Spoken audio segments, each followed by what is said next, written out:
चंद्रशेखर आजाद की तारीफ में ओवैसी ने पढ़े कसीदे।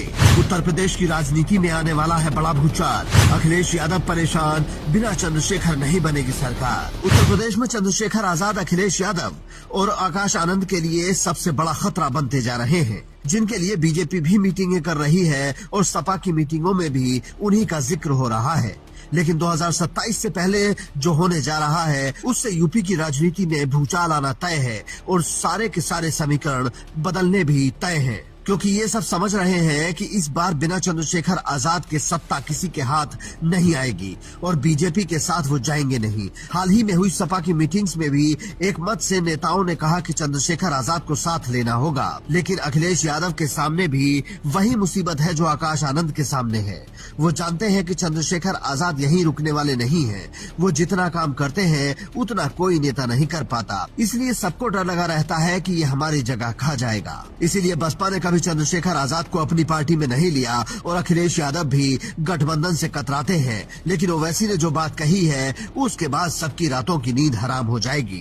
चंद्रशेखर आजाद एक नए एमपी है, नगीना के दलित लीडर हैं, उभरते हुए लीडर हैं। उनसे अलायंस किए। उत्तर प्रदेश के एक और मिनिस्टर है, उनकी पार्टी से अलायंस किए। अब इलेक्शन तो समझ रहे कुछ भी नहीं होगा। जैसा इलेक्शन बढ़ते गया इनको मालूम हुआ, अरे ये तो बहुत बुखार है, बहुत हरा बुखार बढ़ते जा रहा। महाराष्ट्र में गए इलेक्शन लड़ने, अरे नहीं वो तुग्गा मारे थे बिहार में, तुग्गा।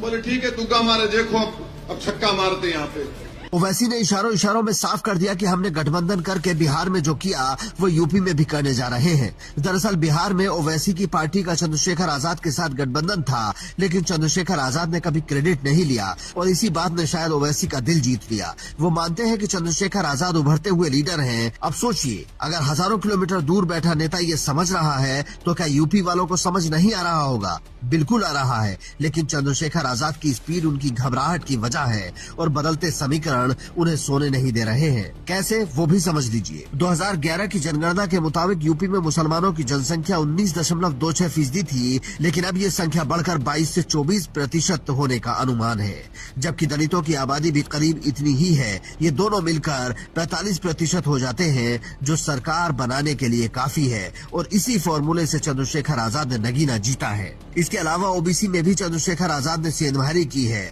आपको जानकर हैरानी होगी कि यूपी में 300 सीटें ऐसी हैं जहां दलित आबादी निर्णायक भूमिका में है और 143 सीटों पर 20% से ज्यादा मुसलमान हैं। यही समीकरण अखिलेश यादव को सोने नहीं देता है और सीएम योगी की नींद हराम किए हुए है।